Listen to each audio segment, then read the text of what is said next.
They built a gate across the only road to my property, yeah, right where my family's old gravel drive used to meet Old Mill Road. Not some wooden farm gate either. We're talking a brand new steel reinforced monument to arrogance keypad and security camera and all blinking red like it was mocking me through the windshield. And let me tell you, I'm not exactly the sort of guy who scares easy. Name's Larry Stewart. You can call me stubborn, but you'll never call me a coward. So picture this. It's early morning engine, idling. Me staring down that blinking keypad like it just insulted my mother. The new HOA president, Aurora Mitchell, if you've ever met a real-life Bond villain in pearls, you get the idea, tells me I'm no longer authorized to drive up to my own cabin. I laughed at first. Surely she was joking, right? She wasn't. She never did know how to take a joke, that one. Most folks would have started yelling or maybe thrown a fit, begged, pleaded, whatever. Not me. Instead, I did what my uncle always taught me. I went digging through the county records, and what I found, well, let's just say Aurora's precious gate ended up as my monthly paycheck. Before I dive into how all that went down, go ahead and drop in the comments where you're watching from and what time it is. I mean, nothing brings folks together like an HOA saga. And hey, if you like stories where bullies get exactly what they deserve, don't forget to subscribe. See, when my Uncle Raymond passed away in 2018, I figured I was just inheriting a quiet chunk of woods, maybe a deer or two. Not the front lines of a slow-burning war with the Crestview Hills HOA. Our land's been in the family since the early 80s, 28 acres of thick trees and a little hunting cabin tucked behind the subdivision. No shortcuts, no back trails. Just a single gravel drive stretching a half-mile out to Old Mill Road, the only way in or out. Back in '83, when my uncle bought it, Old Mill Road was public, a county-maintained one-lane highway to heaven, as he liked to say. The county kept it in good shape, too. Twice a year, grading, ditch-cleaning snowplows when it mattered. But somewhere in the 90s, the county ran out of money for anything outside town. Some developer swept in, scooped up the fields around us, and boom, Crestview Hills was born along with its shiny new HOA.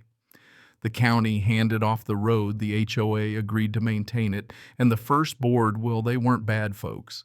They let my uncle keep using the road so long as he didn't block anyone or tear up the pavement.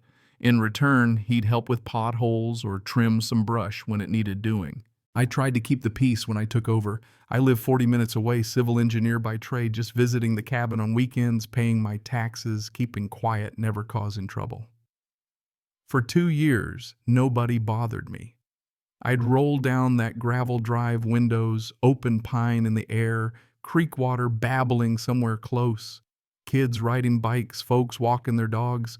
I'd wave, they'd wave, sometimes even stop to chat about fishing with Paul Gardner, an old-timer who knew everything about the local bass. But then Aurora Mitchell got elected president, and it was like the whole neighborhood snapped to attention. She was the kind of woman who could turn a bake sale into a military operation.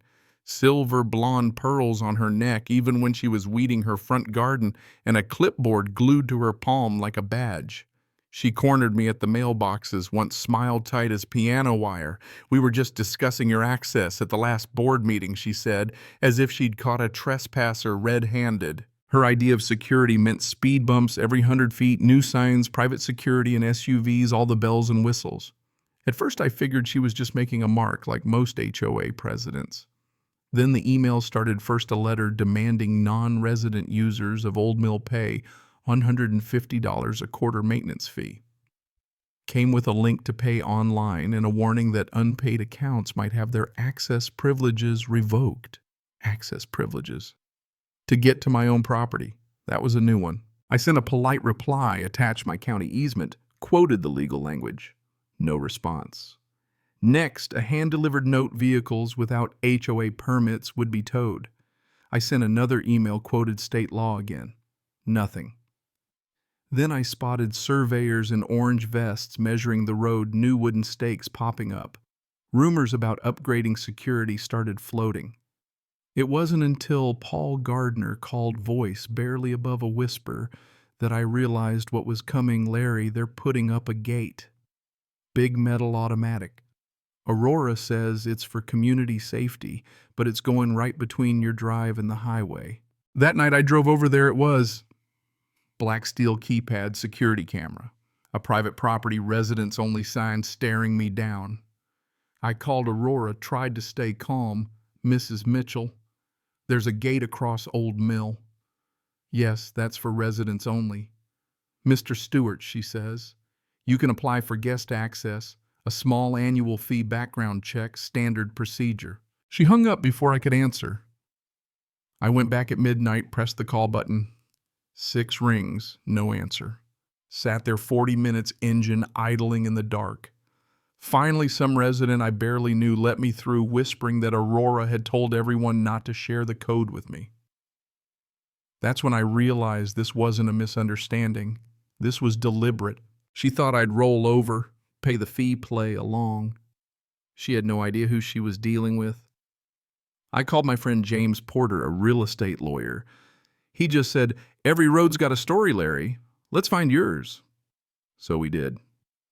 County Records Survey plats deeds from decades back. Turns out the first quarter mile of Old Mill Road still had a recorded easement tied to my uncle's land, which now meant it belonged to me. Aurora's precious gate was sitting squarely on my property. James put together a cease and desist letter so sharp it practically drew blood, sent it by certified mail. 3 days later, Aurora called me herself, voice cold as January. "You seem confused about the ownership of that road," she said. "I've got the documents right here," I replied. She snapped, "We've maintained it for decades, adverse possession. Not over an active easement," I shot back. A week later, her lawyer threatened to counterclaim, accuse me of harassment, everything but call me a scoundrel to my face. James just grinned. "Let him talk. The paperwork's on your side." A month passed. The gate stayed up. More calls, more silence. I tried to be patient, but Aurora just doubled down. Fresh paint, more cameras. Crestview Hills stenciled big and bold. Paul Gardner kept letting me in, risking his own access to do it. "She's telling everyone you're squatting up there freeloading, wants to teach you a lesson." I just smiled. She'll get her lesson soon enough. Finally, we filed for an injunction court date set. The HOA countered with adverse possession again, like a broken record. In court, James laid out every scrap of evidence, deeds, plat, maps, photos of the gate posts sunk right into my property line. The judge barely let Aurora's lawyer finish before banging the gavel.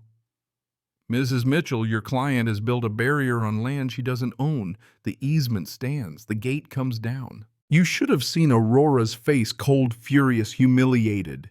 The order gave them 30 days to remove the gate or face contempt and fines. I pressed for damages too. If she wanted to play hardball, so could I. Within weeks, the HOA caved, signed a lease for continued road use, $500 a month, damages paid. Aurora tried painting me as a greedy outsider, but her own neighbors knew better by then. Next election, she wasn't even on the ballot. But peace is a fragile thing in HOA country. Even after Aurora was ousted, she lingered in the background, whispering, stirring things up. One spring, her family's company tried to build a new road through my property, didn't even bother with permits. County inspector shut it down in half a day. Aurora got desperate. She smashed my new security arm with bolt cutters, caught herself on camera. Charges pressed banished from the board for good. The new president, Susan Miller, called to apologize, sent me a Christmas card. For a while, it felt like order had returned. Aurora faded away, sold her house, moved to Florida. Karma, right?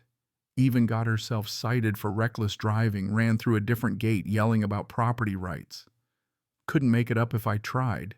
Now every month the HOA's rent payment lands right on time in my account, automatic adjusted for inflation, tidy as you please. The community's quieter, the road's just a road again. Folks wave when I pass. Some even thank me for standing my ground. Paul Gardner sent me a note once, said the neighborhood finally talks about real issues at meetings, not crusades and power trips. Sometimes I walk that old gravel stretch, listen to the wind in the pines, remember my uncle's words, land remembers who respects it. Winning wasn't about revenge or money. It was about keeping peace, doing things right, letting the law work for you. Aurora built a gate to keep me out. In the end, she locked herself out for good. And if you've stuck around this long, let me ask, have you ever tangled with an HOA or neighbor who thought they owned the world? Drop your story in the comments. Justice doesn't always roar. Sometimes it just hums under your tires. And if you learned something today, don't forget to subscribe. Out here on Old Mill Road, there's always another gate waiting to fall.